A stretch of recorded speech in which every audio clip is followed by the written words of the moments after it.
पंजाब की राजनीति में एकदम से जो भूचाल आया उसमें राघव चड्ढा और पंजाब उसके साथ जो 7 और सांसद जिन्होंने आपका साथ छोड़कर बीजेपी का साथ जो थामा है, लेकिन उसी से जो राजनीति में भूचाल आ गया है। लेकिन अब देखना ये होगा कि ये भूचाल कब और कैसे थमता है।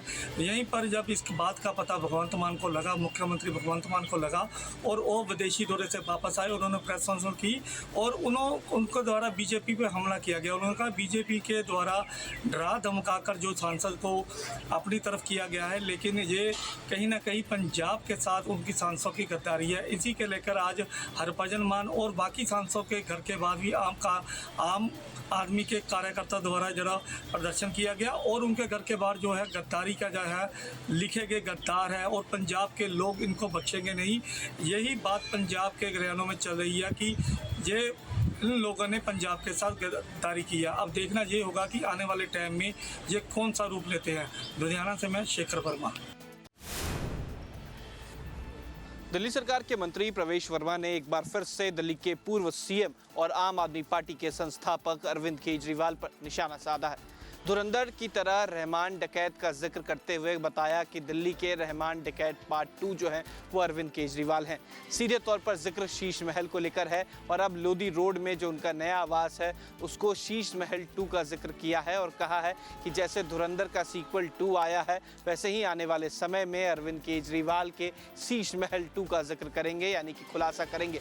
इससे पहले प्रवेश वर्मा ने सीएम के तौर पर रह रहे अरविंद केजरीवाल के घर का पूरा वीडियो जो है वो साझा किया था, जहां पर बताया था कितने पैसे अरविंद केजरीवाल ने खर्च किए हैं। अब दूसरी तरफ लोधी रोड स्थित जहां खुद पूर्व सीएम अरविंद केजरीवाल रहते हैं उसे शीश महल पार्ट 2 करार दिया है।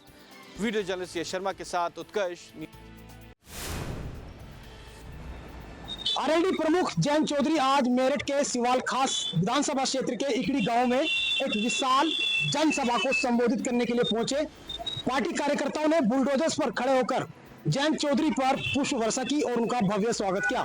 जयंत चौधरी ने अपने संबोधन में कहा कि देश में महिलाओं को बराबरी का हिस्सेदार बनाया जाए, उसके बाद ही देश की दशा और दिशा बदल सकती है। जयंत ने कहा कि अब अपनी सोच को बदलने का समय आ गया है। हर क्षेत्र में महिलाओं को बराबरी का हिस्सेदार बनाने का समय आ गया है। इस विशाल जनसभा में बड़ी तादाद में महिला और पुरुषों ने हिस्सेदारी ली। खासकर महिलाओं में काफी जोश देखने को मिला है। जयंत चौधरी के साथ केसी त्यागी, बागपत से सांसद राजकुमार सांगवान और उनकी पार्टी के ही विधायक गुलाम मोहम्मद भी मंच पर मौजूद रहे। आपको बता दूं कि ऐसा पहली बार हुआ है कि जब भाजपा के साथ गठबंधन के बाद जयंत चौधरी ने अकेले किसी जनसभा को संबोधित किया हो। दरअसल पश्चिमी यूपी को जाट लैंड माना जाता है और मेरठ के सिवाल खास विधानसभा सीट को आरएलडी का गढ़ भी माना जाता है। जयंत चौधरी ने यहां पर किसान और जाट वोट बैंक पर फोकस करते हुए अपनी पार्टी की रूपरेखा और आने वाले समय में क्या उनकी नीतियां रहेंगी, ये सब रैली में पहुंचे लोगों के सामने रखी है। जयंत की इस रैली के बाद कहीं न कहीं सियासी सरगर्मियां भी बढ़ गई हैं। चर्चा है कि अब 2027 की तैयारी में आरएलडी ने बिगुल बजा दिया है। मेरठ से सरफराज अहमद, न्यूज़ स्टेट, उत्तर प्रदेश। देश भर में आईसीयू सुविधाओं को लेकर के सुप्रीम कोर्ट ने सख्त निर्देश जारी किए हैं, जिसमें साफ तौर पर स्वास्थ्य परिवार कल्याण विभाग के सचिवों को निर्देश जारी करते हुए कहा है कि 3 हफ्तों के अंदर में सचिव बैठक करें और बैठक करने के बाद एक पूरी तरह से साफ प्लान बनाएं, जिस प्लान पर पूरी विस्तृत जानकारी हो। आईसीयू के अंदर में किसी भी प्रकार के कोई भी उपकरण शेष न रहें। साथ ही साथ जो अस्पताल हैं उनके अंदर डॉक्टर और नर्सों की जो कमी महसूस होती है वो भी किसी प्रकार से मरीज को नहीं महसूस होनी चाहिए। पूरी तरह से उपचार सही ढंग से होना चाहिए। साथ ही साथ आईसीयू के अंदर में जो उपकरण हैं उनको सिर्फ कागज़ों पे नहीं बल्कि अस्पताल के अंदर दर्शाए जाने चाहिए और इसका धरातल पर पूरा उपयोग भी होता हुआ नजर आना चाहिए। सुप्रीम कोर्ट की ओर से दिशा निर्देश जारी हो चुके हैं। साफ तौर पे मरीजों के लिए अगर बात की जाए तो सबसे पहले अगर देश भर में इलाज की अगर बात आती है तो सबसे पहले निगाह अस्पतालों पर जाती है और अस्पताल की सुविधा से ही मरीजों का जो दिल है वो पूरी तरह से सुकून पाता है कि वो उनका जो इलाज चल रहा है वो कितने बड़े पैमाने पर चल रहा है और किस ढंग से चल रहा है। सुप्रीम कोर्ट अपना सख्त रुख अपनाती हुई नजर आ रही है। खासतौर से दिशा निर्देश जारी कर दिए गए हैं। बस देखना इस बात का है कि जो मामले अब तक कागजों के अंदर में खासतौर से नजर आते हैं वो धरातल पर कब तक नजर आते हैं। सुप्रीम कोर्ट ने 3 हफ्ते का समय दिया है और साफ तौर पर राज्य और केंद्र शासित प्रदेशों को इसके लिए निर्देश जारी कर दिए गए हैं। जल्द से जल्द रिपोर्ट सुप्रीम कोर्ट के अंदर में पेश होगी और फिर जब वो रिपोर्ट पेश हो जाएगी तो साफ तौर पे ये दिशा निर्देश भी अपने आप में मिलने शुरू हो जाएंगे कि इसका कितना खासा असर अब धरातल पर देखने को मिलता हुआ नजर आ रहा है। वीडियो जर्नलिस्ट अजय के साथ से ये दुआ सली। उत्तर प्रदेश होमगार्ड परीक्षा को लेकर मुख्यमंत्री योगी आदित्यनाथ ने निर्देश दिए थे कि परीक्षा में किसी भी तरह की असुविधा परीक्षार्थियों को न हो और यही तस्वीर आज पूरे प्रदेश की सड़कों पर दिखाई पड़ी। 25, 26, 27 तारीख को आयोजित होने वाली इस परीक्षा में आज पहले दिन बड़ी संख्या में अभ्यर्थी पहुंचे और उन्होंने परीक्षा में भाग लिया।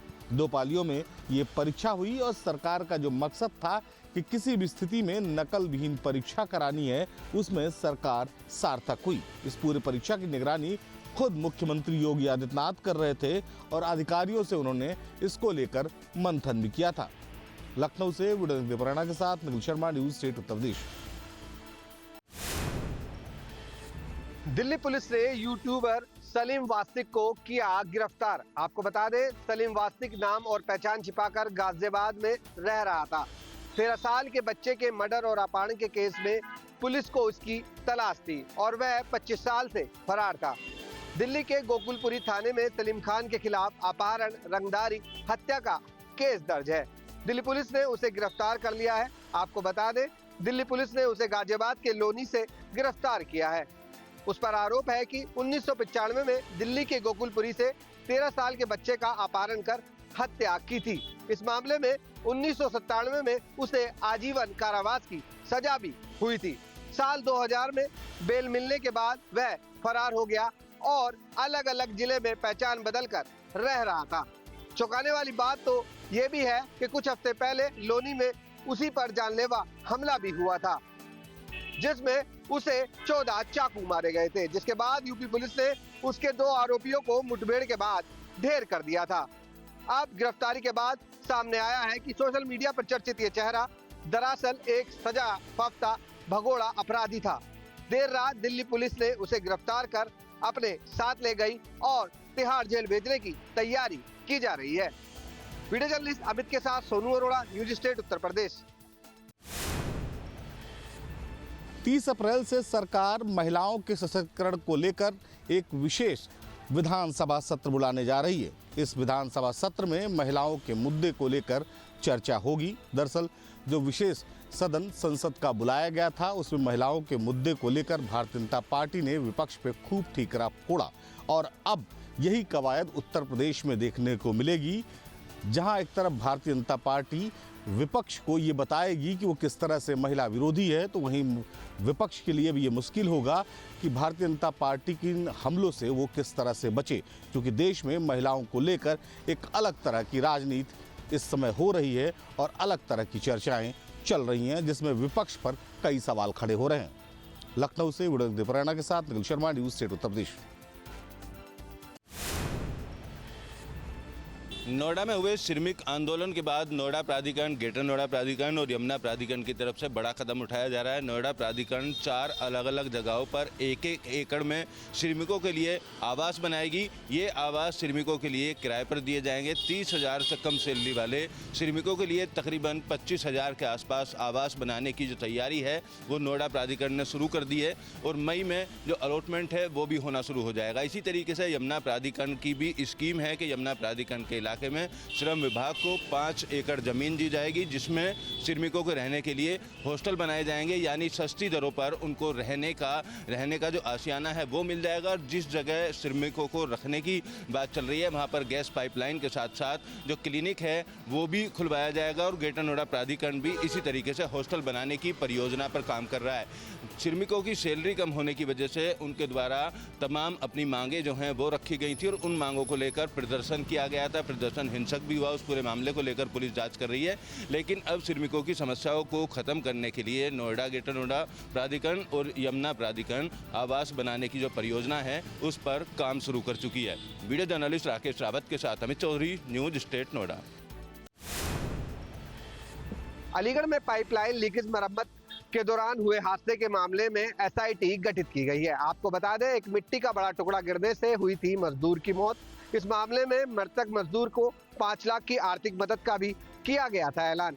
घटना के तुरंत बाद प्रशासन हुआ था अलर्ट। इस मामले में नगर आयुक्त अलीगढ़ ने एसआईटी गठित की गई है। पूरी घटना की बारीकी से होगी जांच। वहीं एसआईटी में अपर नगर आयुक्त व अभियंता निर्माण कर निर्धारण अधिकारी एसआईटी में होंगे शामिल। 3 दिन में नगर आयुक्त ने मांगी रिपोर्ट। मिट्टी का एक बड़ा टुकड़ा गिरने से मजदूर की हुई थी मौत। घायल होने के बाद मजदूर को अस्पताल में भर्ती कराया गया था, जहां उसकी इलाज के दौरान हुई थी मौत। फिलहाल इस मामले में एसआईटी गठित की गई है और पूरे मामले की बारीकी से जांच की जाएगी। वीडियो जर्नलिस्ट अमित के साथ Sonu Arora, news state Uttar Pradesh. UP ATS ने जिन 2 आतंकियों को गिरफ्तार किया है वो पाकिस्तान हैंडलर के संपर्क में थे। दोनों का मकसद था कि लखनऊ और दिल्ली संघ के ऑफिस पर हमला करना। इसके लिए ये भी तय कर लिया गया था कि हमला AK-47 और हैंड ग्रेनेड बम से किया जाएगा। यही नहीं, वो इस बात का इंतजार कर रहे थे कि उनको कब मौका मिले। इसके साथ ही ये भी लिस्ट बनाई गई थी कि संघ के बड़े नेताओं पे अगर टारगेट किया जाएगा तो इसका मैसेज काफ़ी दूर तक जाएगा और भारत में अस्थिरता पैदा की जाएगी। लेकिन उससे पहले एटीएस ने जाल बिछाकर इन दोनों को गिरफ्तार करके इनके आतंकी मंसूबों को नाकाम कर दिया। लखनऊ से वीडियो प्रेरणा के साथ निखिल शर्मा, न्यूज स्टेट उत्तर प्रदेश।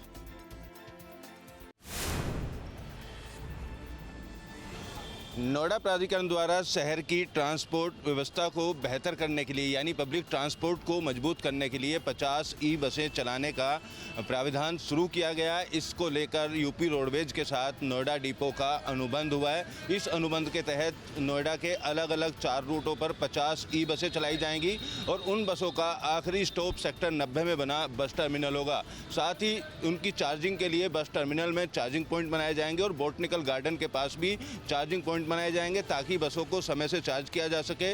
और शहर में पब्लिक ट्रांसपोर्ट को बेहतर करने के लिए ये कदम उठाया जा रहा है। पिछले काफ़ी दिनों से लगातार इस परियोजना पर काम किया जा रहा था ताकि हर एक लोग कैब में या अपनी अपनी पर्सनल गाड़ी लेकर सड़कों पर आते हैं, उससे जाम की स्थिति बनी रहती है। लेकिन अगर पब्लिक ट्रांसपोर्ट सेवा शुरू हो जाएगी, ई बसों का संचालन शुरू हो जाएगा तो जाम से भी काफ़ी हद तक निजात मिलेगी। तो आने वाले समय में अब नोएडा में की सड़कों पर ई बसें चलती हुई दिखाई देंगी ताकि जो पोल्यूशन का लेवल है उसमें भी बढ़ोतरी ना हो और लोगों को बेहतर ट्रांसपोर्ट सेवा मिल सके।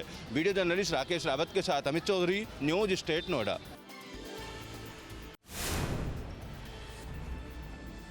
13 अप्रैल को नोएडा में हुई श्रमिकों की हिंसा के मामले में पुलिस की जांच तेज हो गई है। पुलिस ने तकरीबन 150 ऐसे लोगों को चिन्हित किया है जो नकाबपोश होकर हिंसा में शामिल थे। तोड़फोड़ और आगजनी की गई थी। 200 से ज़्यादा जो वीडियो फुटेज हैं उनको खंगाला गया, सीसीटीवी कैमरों को खंगाला गया और इन 150 लोगों की पहचान की गई है। ऐसे तमाम लोगों की गिरफ्तारी करने के लिए भी पुलिस लगातार काम कर रही है। यूपी एसटीएफ की नोएडा यूनिट के साथ साथ नोएडा पुलिस की तमाम टीमें आरोपियों की गिरफ्तारी और उनके खिलाफ सख्त कार्रवाई करने का काम कर रही हैं। जानकारी ये भी जांच में निकलकर सामने आई है कि इनके द्वारा तकरीबन 50 के आसपास व्हाट्सएप ग्रुप बनाए गए थे। QR कोड के माध्यम से तमाम लोगों को ग्रुपों में जोड़ा गया और हिंसा भड़काने के लिए उनको प्रेरित किया गया और दंगे से एक दिन पहले पूरा प्लान तैयार कर लिया गया था कि नोएडा में किस किस इलाके में कहां कहां आगजनी करनी है, कहां कहां तोड़फोड़ करनी है और कहां लोगों को इकट्ठा होना है। तो इस पूरे मामले को लेकर लगातार जो नोएडा पुलिस की जाँच है वो तेज चल रही है और कई और आरोपी अब जल्द पुलिस की गिरफ्त में होंगे। वीडियो जर्नलिस्ट राकेश रावत के साथ Amit Chaudhary, news state Noida. Delhi NCR में गर्मी का सितम जारी है। अलर्ट जारी किया गया है और जो मौसम है वो इसी तरीके का रहने वाला है आने वाले दिनों में भी। सेक्टर 37 पर नोएडा में मौजूद है, बस अड्डा है, यहाँ पर तमाम लोगों का आना जाना रहता है। सभी लोग आपको दिखाई दे रहे होंगे पेड़ों के नीचे यहाँ पर खड़े हो रहे हैं और पेड़ों के नीचे खड़े होकर पानी पीकर या जूस पीकर गर्मी से बचने के जो उपाय हैं वो तलाश रहे हैं। डॉक्टरों की बात की जाए तो 12 बजे से शाम 4 बजे तक घरों से बाहर नहीं निकलने की हिदायत डॉक्टरों की तरफ से दी जा रही है। खासतौर पर पानी बेचने वालों की दुकान पर और जूस बेचने वालों की दुकान पर जो लोगों की भीड़ है वो अच्छी खासी लगातार दिखाई देती है और इनकी दुकानदारी, गर्मी का सितम जरूर है लेकिन दुकानदारी इनकी बढ़ गई। कितनी गर्मी महसूस हो रही है सर? बहुत ज़्यादा। कैसे बचा रहे हैं खुद को? अब ऐसे जूस वूस पी के अपना कर रहा है तो घर से निकलना मजबूरी होगा। हाँ मजबूरी है, काम भी तो करना जरूरी है। तमाम लोग हैं, काम के लिए अपने घरों से निकलना ज़रूरी होता है सभी लोगों को। और यहाँ पर जो दुकानें हैं आपको दिखाई दे रही होंगी, सभी लोग दिखाई दे रहे होंगे। तो भीड़ जो है काफ़ी रहती है सेक्टर 37 के इस अगर बस अड्डे की बात की जाए तो ख़ास तौर पर गर्मी के दिनों में डॉक्टर हिदायत ज़रूर दे रहे हैं कि घरों से ना निकलें, लेकिन कामकाज वाला शहर है और सभी लोगों को आना जाना होता है। अब गर्मी आ गई है, दुकानदारी बढ़ी कुछ? हाँ थोड़ा बहुत तो फ़र्क पड़ा ही है। कितना फ़र्क पड़ा है? थोड़ा बहुत ही, ज़्यादा नहीं है। अभी पब्लिक ही नहीं है, पब्लिक सब गांव चली गई अपने अपने। गर्मी की वजह से कम लोग निकल रहे हैं। हाँ गर्मी की वजह से भी पब्लिक आएगा, सब गांव चली गई है ना गैस की वजह से। कितनी गर्मी है, कैसे बैठे रहते हो यहाँ? बैठ रहते हैं, छाता लगा लेते हैं। अभी धूप आएगी तो छाता लगा लेंगे। हाँ भाई, कितनी गर्मी लग रही है, कैसा मौसम है अभी? सर बहुत गर्मी हो रही है। क्या करते हो? जी गाड़ी चलाता हूँ। तो कैसा मौसम है? मौसम बहुत ख़राब है, बहुत ज़्यादा गर्मी हो रही है। इतनी गर्मी हो रही है कि चलाते हो समझ में नहीं आ रहा कैसे गाड़ी चलाएं। चलाने में दिक्कत होती है, बहुत ज़्यादा दिक्कत होती है। तमाम लोग हैं अपने अपने काम से निकलते ज़रूर हैं, लेकिन इस भीषण गर्मी से बचने के लिए डॉक्टरों की यही सलाह है कि समय समय पर पानी पीते रहें, तमाम जो एहतियात हैं वो बरतें और हो सके तो 12 बजे से 4 बजे के बीच में अपने घरों से ना निकलें। तापमान जो है वो 42 से 44 डिग्री रहने का अनुमान मौसम वैज्ञानिकों द्वारा फिलहाल जताया जा रहा है। वीडियो जर्नलिस्ट राकेश रावत के साथ अमित चौधरी, न्यूज़ स्टेट नोएडा।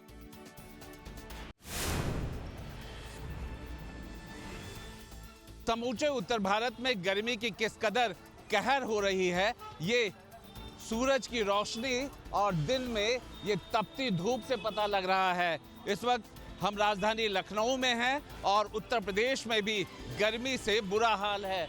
इस वक्त ये कैसरबाग चौराहा है जहां पर दिन में ही हलचलें शुरू हो जाती हैं, लेकिन हम आपको लेकर आ रहे हैं कि जो गर्मी है उसकी अगर दवा कही जाए कि कैसे इस धूप में अगर निकलना पड़ रहा है, तो इस धूप की दवाई ये शिकंजी, गन्ने का रस, बेल का रस, ये सब ऐसी चीज़ें हैं जो आम आदमी की पहुंच में भी है और गर्मी और लू से बचता भी है। सबसे पहले क्या इसे गर्मी, लू, बढ़ते तापमान में एक दवाई का नाम दे सकते हैं? देखिए इसको बिल्कुल आपने कहा कि इसको गर्मी लू का एक औषधि कह सकते हैं, क्योंकि गर्मी में आदमी पानी पीता है, वो चाहे सोडा शिकंजी हो, चाहे लेमन शिकंजी हो, या फिर एक सॉफ्ट ड्रिंक से जो आके कोल्ड ड्रिंक पी रहे हैं उनसे लोगों को काफ़ी हार्मफुल है। मगर जब शिकंजी हम सब पीते हैं तो एक तरावट मिलती है और गर्मी राहत मिलती है। आपने कहा गर्मी में अभी आपको मिलेगा आम का पना, जिस पने को पीता है वो रहता बना, तो पना पीजिए रहिए बना। और हम लोग को समझ लीजिए कि अभी जब निकलते हैं तो शिकंजी पी के निकलते हैं। ये अप्रैल में जून जैसी गर्मी नहीं पड़ रही है? पड़ रही है भाई, पड़ रही है। और उसके बाद में जहाँ तक कि आदमी कोशिश करे कि अपने आप को बचाने के लिए, ये तो समझ लीजिए जब कभी बाहर निकलिए तो ये तो बहुत ज़रूरी है। इससे पीने से हाइड्रेट बॉडी रहती है और ये तो समझ लीजिए कि एनर्जी गर्मी से बचने के लिए ये बहुत ज़रूरी है। शिकंजी पीने से एनर्जी भी मिलती है, ये कमजोरी जो चक्कर कर नहीं आते और एनर्जी मिलती है इससे, तो शिकंजी जी दर्द बर्दाश्त पीना चाहिए। देखिए तो ये शिकंजी की दुकान पे हम देख रहे हैं कि भीड़ लग गई है। क्यों भाई, इधर आइए भाई। लोग ग्राहक नहीं मिलते हैं, पर जैसे जैसे में ये गर्मी बढ़ती है लोग का आना शुरू हो जाता है। आना शुरू हो जाता है पूरा। शिकंजी पीते हैं और आम का पना पीते हैं, बेल का जूस पीते हैं, ये सब पीते हैं। कुछ ऐसी देसी दवाइयां हैं अगर यूँ कह लीजिए, जहां से आपको लू का बचाव होगा। इस गर्मी में, इस चढ़ते पारे में कुछ राहत देने का काम जरूर करेगा। वीडियो जर्नलिस्ट सूफी खान के साथ आलोक पांडे, न्यूज़ स्टेट, लखनऊ। कानपुर में गर्मी का कहर देखने को मिल रहा है। दोपहर होते ही तापमान इस कदर बढ़ जाता है कि लोगों को लगता है कि मानो आसमान से आग बरस रही हो। ऐसे में वह लोग जिन्हें बेहद ज़रूरी काम है वही घरों से बाहर निकल रहे हैं। कानपुर की सड़कों में अपेक्षाकृत सन्नाटा देखने को मिल रहा है। आप देख सकते हैं कि इस वक्त हम सिविल लाइन्स पर मौजूद है और यहाँ पर कुछ लोग ही चलते फिरते वाहन से आते जाते नजर आ रहे हैं। दरअसल गर्मी ने एक तरीके से दोपहर में कर्फ्यू सा लगा रखा है। जिन्हें बेहद ज़रूरी काम है उन्हें घरों से बाहर निकलना पड़ रहा है और ऐसे में तमाम लोग जगह जगह पर ठहर करके शीतल पेय पदार्थ पीते हुए नजर आ रहे हैं।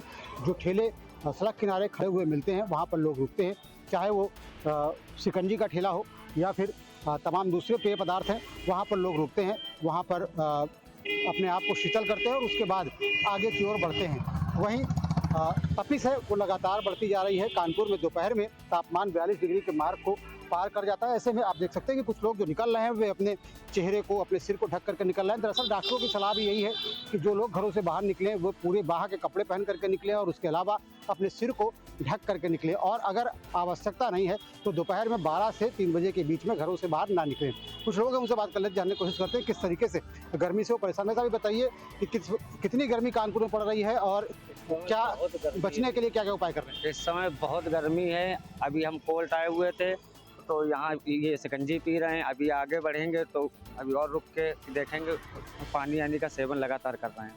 कितना तापमान कानपुर में जा रहा है और इसकी वजह से आम जनजीवन कितना अस्त व्यस्त है? 43 डिग्री है करीब। और इस समय तो ये है कि घर से निकलने का मन नहीं कर रहा है, बस ये है कि जरूरी काम है तो बाहर आना पड़ा। आप बताइए भाई साहब, कितनी गर्मी पड़ रही है और क्या असर पड़ रहा है आम जनजीवन पे इसका?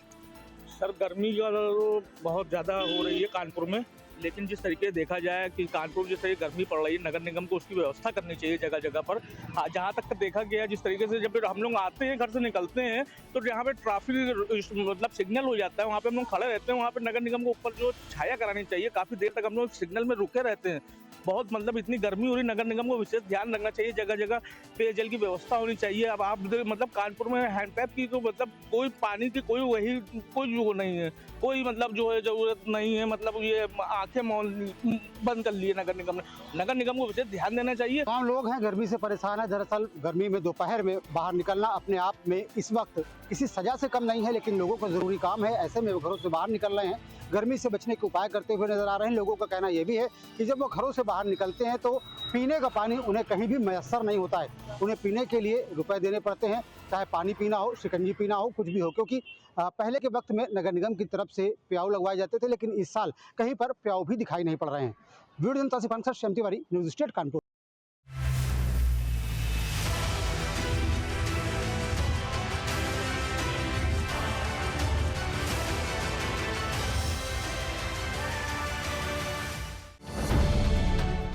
अब से डीडी फ्री डिश की चैनल नंबर 57 पर देखिए न्यूज़ नेशन।